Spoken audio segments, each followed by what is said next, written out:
There are some self-proclaimed libertarians out there who will, whatever you tell them, insist that the fascistic and genocidal Nazi regime of mid-20th century Germany was in fact a pure expression of socialism in action. This is, of course, blatantly incorrect on so many levels, but after so much repetition, arguing against it becomes almost ritualistic, always with the same course of events. After merely pointing out the basic, obvious facts of Nazi economic policy and their cultural alliances, the challenger, now by the skin of his teeth, will retreat to the vapid phrase, Marxism and Nazism are both collectivist philosophies. And it's the use of that word, collectivism, which in truth presents us with something of far greater substance than that subject matter itself. Proof of their own profound anti-intellectualism. The word collectivism can be interpreted easily in a vast array of conflicting ways. After all, there are many definitions one could use for collectivism that almost any communist would recoil at, such as opposition to difference or individual expression, things that communists actually aim to amplify through the increased freedom and opportunity of a usufructarian system. Alternatively, collectivism on the economic level, in the sense of economic democracy or communalization, would apply to communists, but certainly not to fascists who tend to strongly believe in authoritarian command economic structures, such as the corporate mercantilist or cameralist states. By process of elimination, then, what our libertarian must be referring to would appear to be treating the individual by the sum of their particular groups, cultures, and subcultures, all with their own shared experiences and positions, and leading to shared interests. Both we and the fascists do indeed see people in the context of groups they may align with. Strategically, we seem to both recognize the demonstrable truth that groups defined by identity or experience seem to have an effect on influencing and conditioning the individual. People organizing into groups for a shared interest, say for instance with a trade union, is a fundamental condition of society. Pooling together our labor and converging our shared interests is what has built civilization altogether after all. So it makes sense for any advocates of any philosophy really to make use of such a reality in appealing to a vague collective prosperity. To appeal to the individual, appeal to their groups. We could probably go so far as to say that our reality is fundamentally a collectivist reality, because human beings within a working society are heavily interdependent, co-reliant, and closely associated. Our experiences, which define us as individuals, are reliant upon the greater trajectory of the groups we are part of, the social institutions and conventions we come to recognize and adopt, our practices, habits, and instincts. Our epistemologies are not solely shaped by conscious will, but by the subconscious internalization of our surrounding environment, the groups we are part of. These shape the way we think. It's from where the basis of our individual free will is derived in actuality.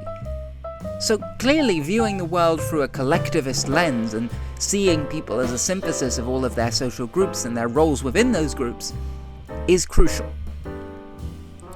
Seeing people only as individuals in a vacuum, decontextualizing them completely and pretending groups just don't exist or have no effect is completely absurd, yet also dangerous. When people eventually find the coincidences and patterns too prescient to continue ignoring, with academically disciplined group analysis now suppressed, the chance that people shall fall to reductive pseudoscience of racial or gender essentialism, for instance, is vastly increased.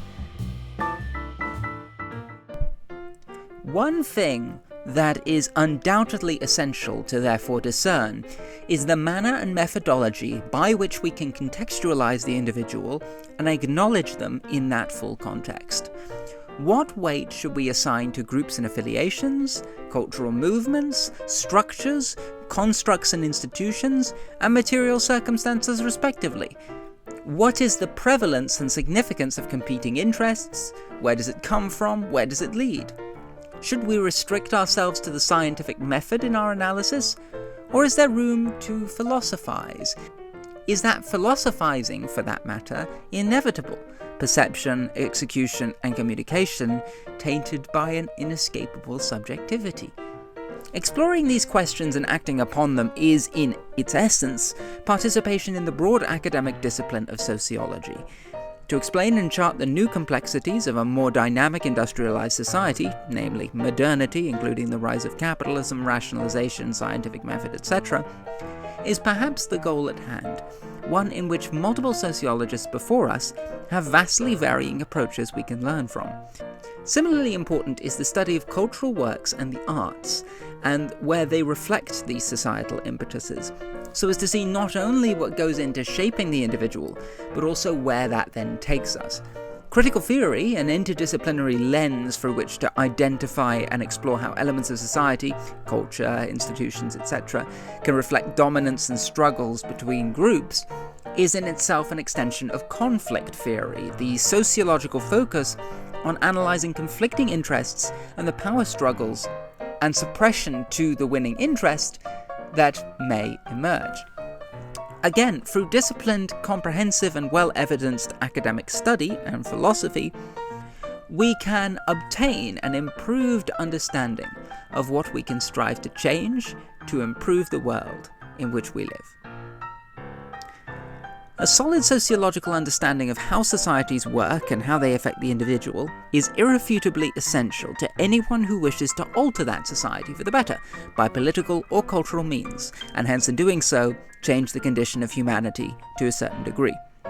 In particular, if we accept the power of internalization and its role in shaping a certain nature as de facto objectivity, the study of sociology is fundamentally indispensable.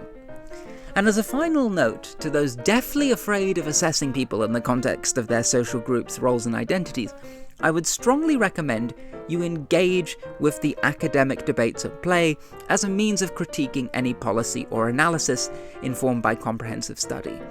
Right-wingers are by no means barred from sociology or critical theory so long as their work is evidenced, well-informed, and in good faith, hence able to pass through peer review. They may, however, be disappointed with what they find. Before we consider our own approach, it may help to revisit the existing approaches of sociological meta-theories and the three theorists most known for advocating them. All three correspond deeply to modernist political movements and tendencies arising from the way in which they perceive the world to be, and their thought processes are all important to understand and evaluate as a means of improving our own. We start, therefore, with French sociologist Émile Durkheim in his reflections on the shift from more all-encompassing communities to a wider and more customizable society. Instead of existing solely within the context of one core community group, Durkheim identified modernity in large part with a shift from that one social group, with it one sense of purpose and belonging for the individual, to operating within a nexus of many social groups per person, all coexisting in a unique combination to reflect all the social roles and functions of that individual.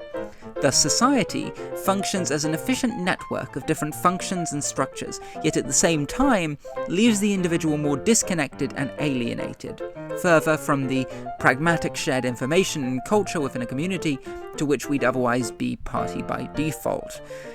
There are many things Durkheim's approach does well to expose, such as our interdependence and reliance on collective well-being for our lives as individuals, the need for differing interests in society to somehow attain consensus as to how to move forward in best collective interest, and the clear worth of solidarity and identity.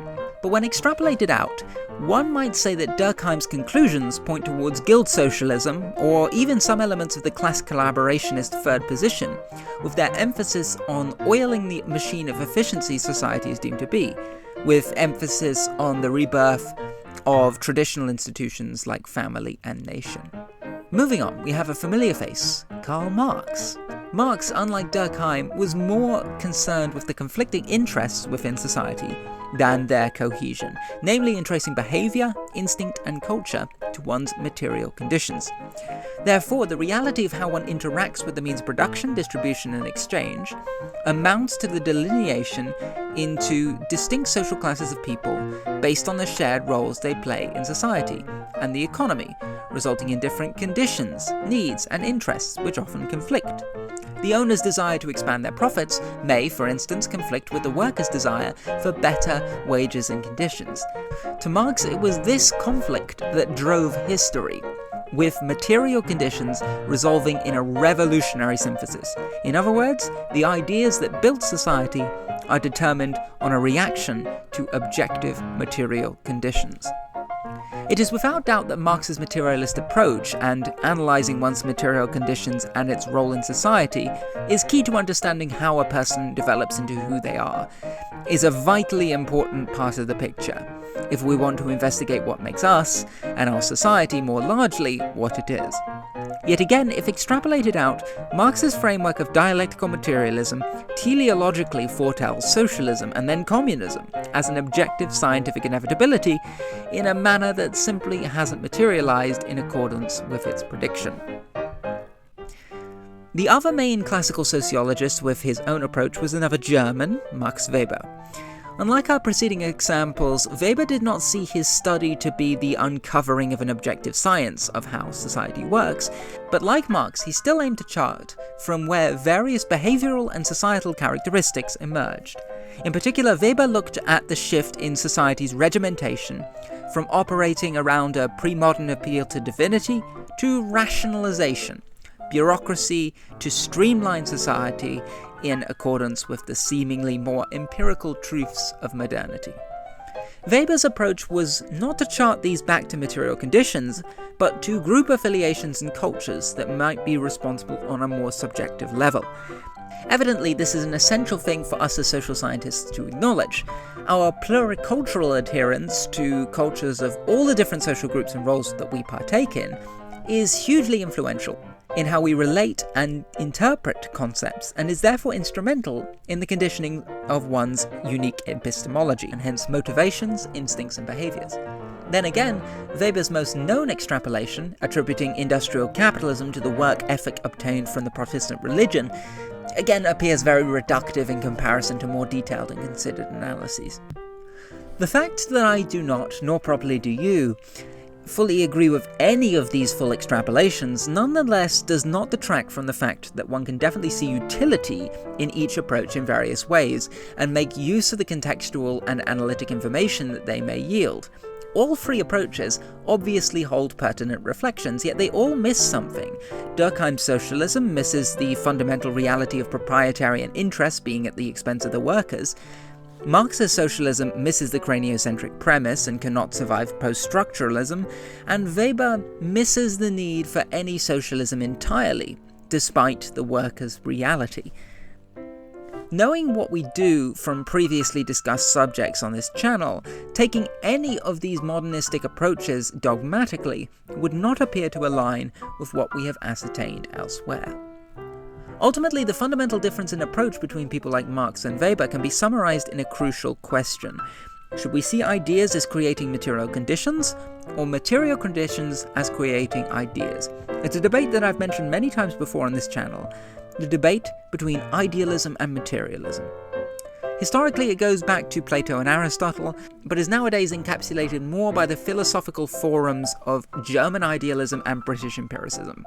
One of those German idealists, Georg Wilhelm Friedrich Hegel, posited the dialectical model as a way of illustrating how two contradicting conceptualizations or ideas, thesis and antithesis, will eventually resolve their tension in a synthesis that shapes the material world. Meanwhile, some materialists would eventually go on to develop logical positivism, that the truth can only be ascertained from the scientific method. Marx's own theoretical framework was largely built off of inverting the model provided by Hegel, and in doing so, Marx set himself somewhat in between the hardline materialist and idealist schools of thought. He identified that conceptual framing, or the superstructure, did create a degree of subjective variation, that cultures and ideas could condition and impact society.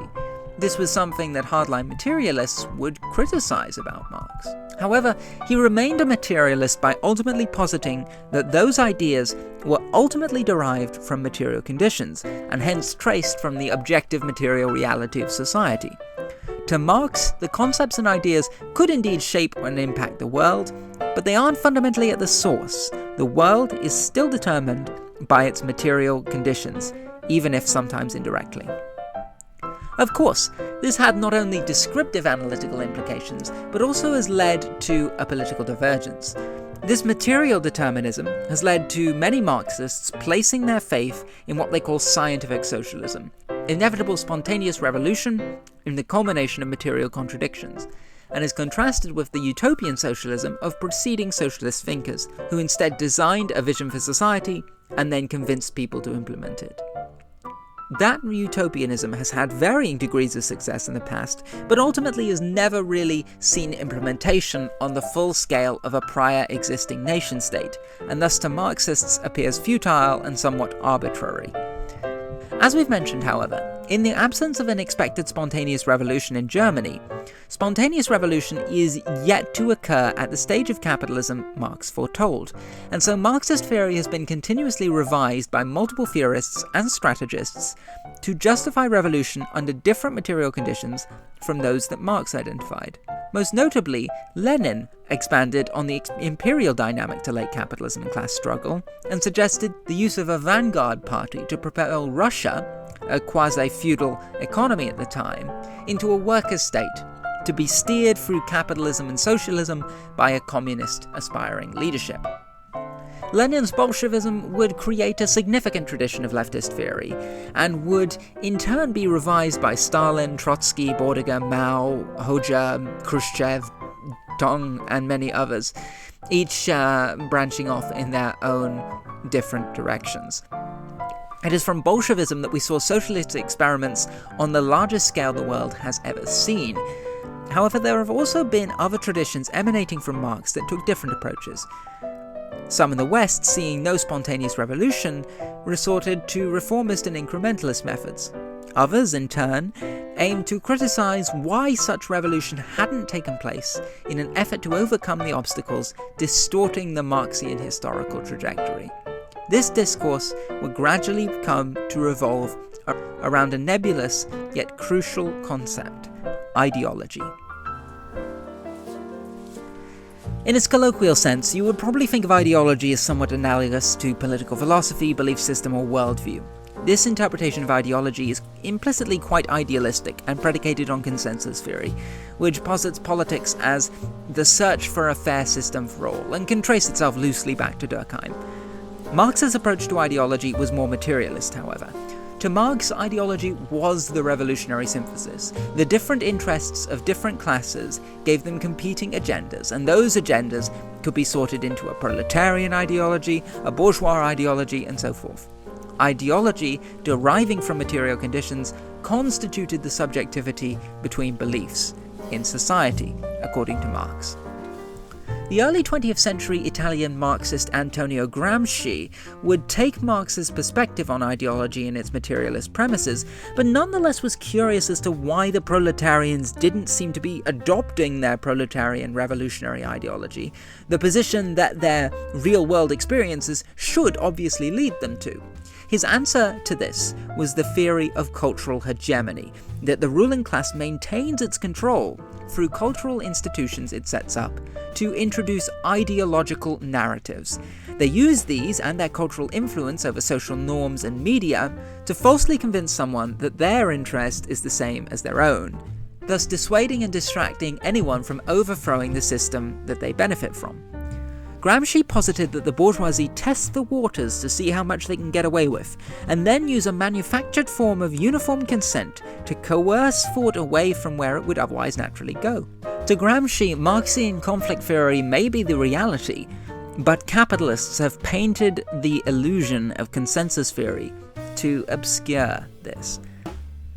A recent example of what Gramsci was talking about can be found in Noam Chomsky's book Manufacturing Consent, in which he outlines how the media is subtly conditioned towards the interests of capitalists and their profits through direct ownership, a reliance on appealing to advertisers, a reliance on official state sources, lobbying and intimidation, and an appeal to Cold War-era fears about communism. Another example can be found in the work of the Frankfurt School and their notion of the culture industry, in which people passively consume consumerist narratives and values fed to them through mass media and popular culture, fitting them into the capitalist tapestry. Art forms and media which may otherwise provoke or subvert are appropriated to sell, comfort, or excite, and are turned into industries that we consume uncritically, according to the Frankfurt School. Through convincing people of false needs, capitalists condition false consciousness, distracting from issues of class, so people remain alienated and disorganized. Gramsci believed that building a counter-hegemony, through taking over those institutions one by one, is the only way to free workers from these unwittingly artificial or coerced narratives and reassert their actual material interests. To Chomsky, uncovering and revealing the truth about what the state is actually doing through critical media literacy could get people to wake up to the deception and start to organize against the state. To the Frankfurt School, their answer was critical theory into the implicit messages and institutions perpetrated within what we passively consume. In other words, the first step of the Gramscian revolutionary is to spell out the lies, the illusions, the mythologies we're being fed. Debunk and neutralize the false narratives that try to trick you, and allow the people to authentically come to their own inevitable conclusions as to what's best for them. Politically, we must critique and examine the narratives of property or of the free market until their rationale and their justifications fall apart. And then we need to push this criticism and an alternate vision to the cultural foreground. This is why I believe so strongly in the idea of revolution by cultural movement and something like a potential cranio-modernism. However, as we're about to see, this is only a piece of the puzzle. Critique of ideology has developed significantly beyond Gramsci, presenting us all kinds of complications for us to also consider. Perhaps the most significant post-Gramscian theorist was a man named Louis Althusser, who discussed a concept that he called the ideological state apparatus. It's no longer just about those in power tricking you by selling you fallacious beliefs, but is about them teaching you to automatically generate those fallacious beliefs on your own. Media, education, religion, and other institutions and structures are designed to interpolate us, or call upon us to position ourselves in a very specific way towards a certain concept or issue, so that our response to it will reflect the ideology and the interests of the state. Reframing your perception in a fallacious mold is something we are conditioned to internalize. This makes our task a lot more difficult.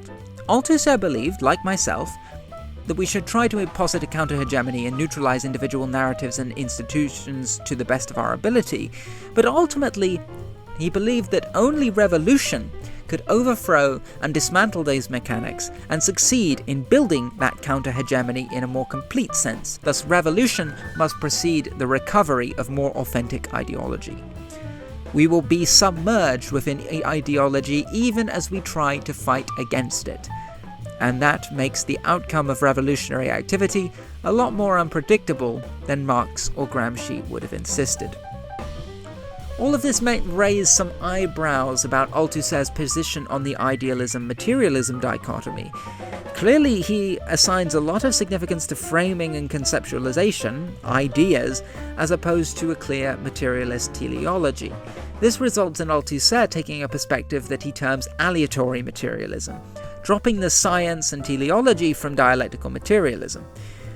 While still believing material conditions are at the root of ideology and subjectivity, and that those things can still be boiled down to the interaction of material conditions, that interaction to Althusser is more of unexpected chance encounters between all kinds of different unpredictable conditions. Thus, leftist organization needs to be more fluid and adaptable to unforeseen conditions and syntheses. After Gramsci, and then Althusser, the next major theoretical addition to the critique of ideology comes from the internet-famous philosopher Slavoj Žižek. Žižek looks not only at the narratives or the framing that ideology imposes, but also considers what ideology is imposing upon. What is it in us that is actually being conditioned? This line of thinking complicates Althusser's revolution, as on its own, a revolution attacks the system, but not the subconscious that the system is conditioned. Thus, after the revolution, we risk ideology continuing to run, manifesting in new systems of domination emerging, instead of just ending domination. This fear is clearly justified, creating a necessary political overseer class to disestablish the economic classes and regulate or redistribute economic power, or vice versa, still presents a hierarchical social context where hierarchy would still be internalized and hence perpetuated. I side more with Žižek than with Althusser on this one, but where we diverge is ultimately in how we might address that hostile subconscious. Žižek here invokes a Freudo-Lacanian psychodynamic truths and complexes as a potential way to understand where and how ideology latches onto us as a psychological fetish, and thus the closest thing we get to a solution from Žižek is psychoanalysis. My perspective on both psychoanalysis and how to address the issue of the hostile subconscious have been discussed in previous videos. One such issue with psychoanalysis is that it would require grounding oneself in psychodynamics as a universal truth. If one believes those psychological building blocks to instead be assembled entities that are varied based on their formation, all the way from an infant's entification of life itself, it becomes almost impossible to fully critique and dismantle ideology from within itself.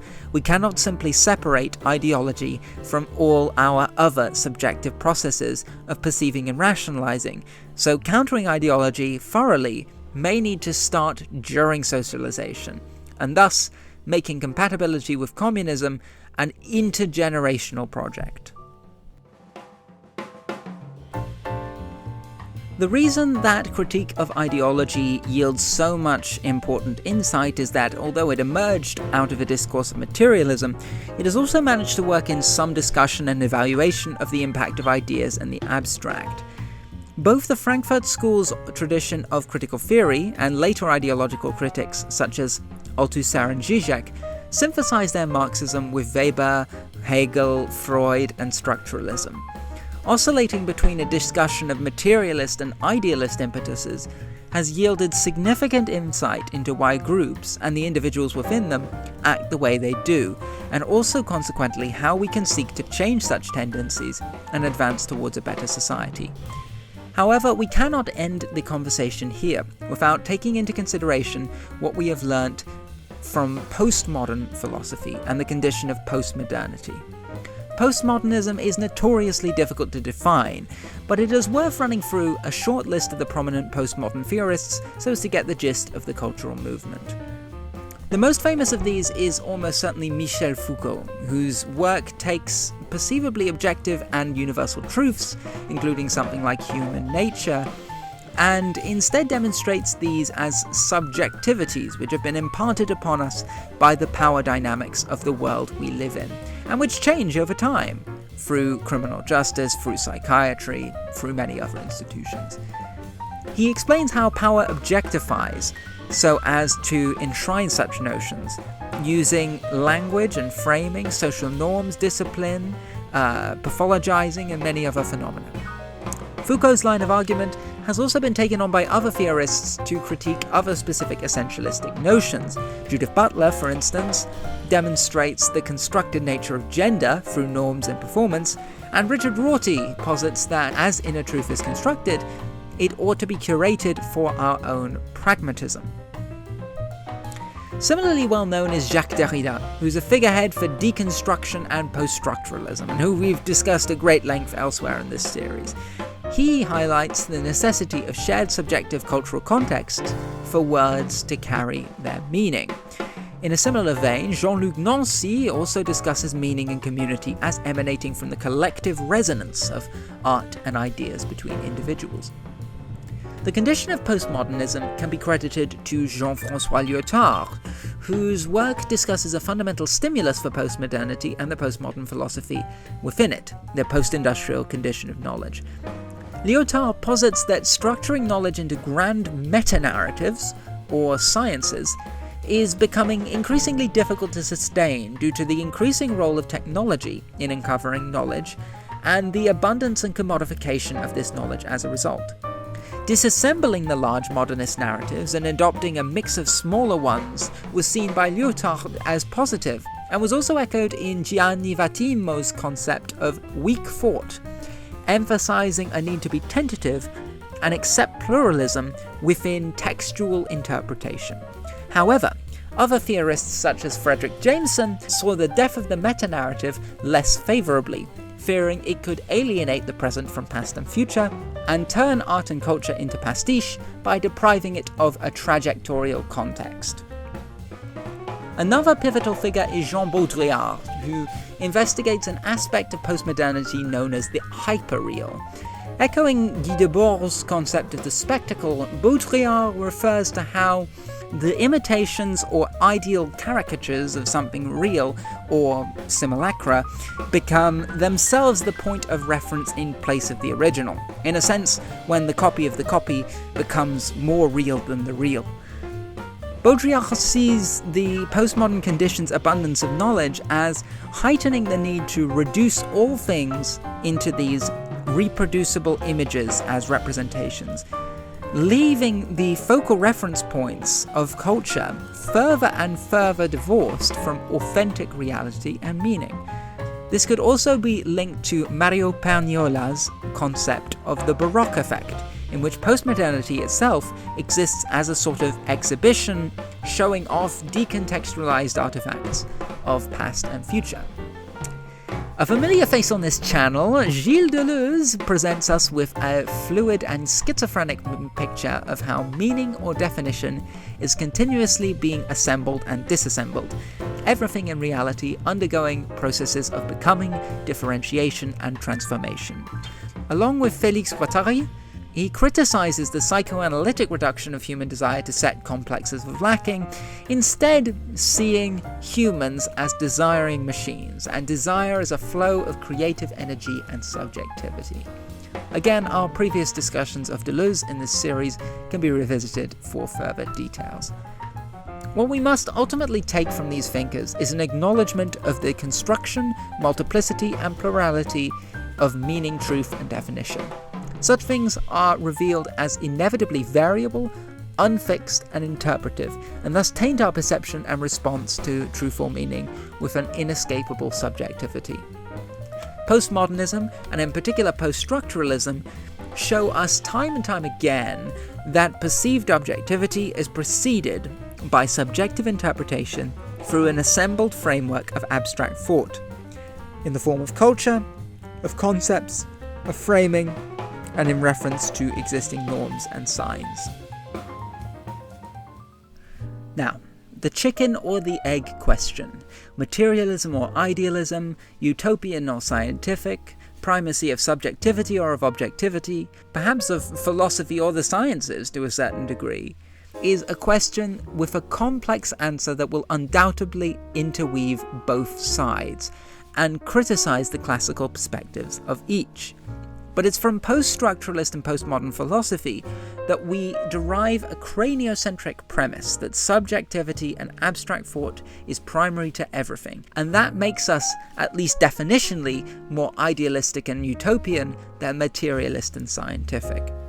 So in our sociology, in our collectivism, in our analysis of ideology, we must indeed synthesize Marx, Weber, and Durkheim, but it must be on the premise that ultimately material phenomena must be subject to a process of interpretation that cannot be reduced to a binary that stems all the way back from the first process in epistemology building.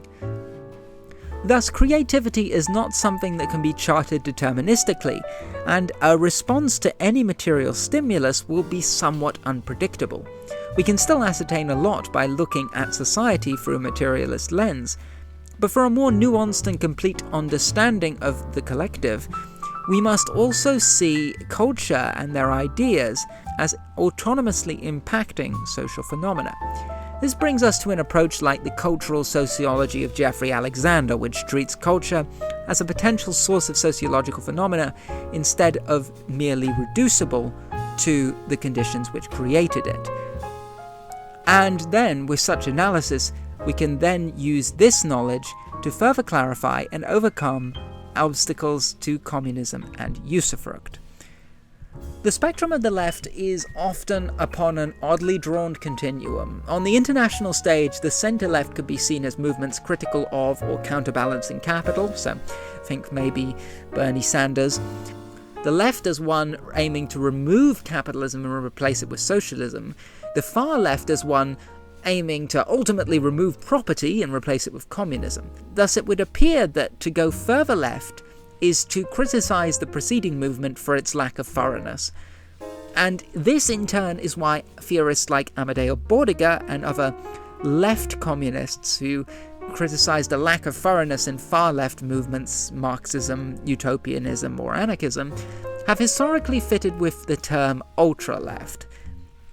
Recalling the craniocentric premise for controlled socialization, we also criticize those same movements in their lack of thoroughness, but unlike the ultra-left, we indict those far-left frameworks themselves within our criticism, not just their application. And so we are not ultra-left, but we are not post-leftist either. We still pursue communism and identify with a leftist tradition. Thus we're left with the term hyperleft, which I think suits our predicament quite nicely.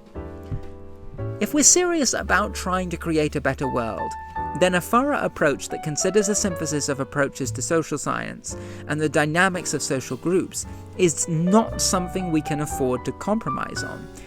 The infamous quote, "It has become easier to imagine the end of the world than the end of capitalism," tells us how pervasive ideology is in the present day, something Mark Fisher calls capitalist realism, a conclusion of the neoliberal teleology.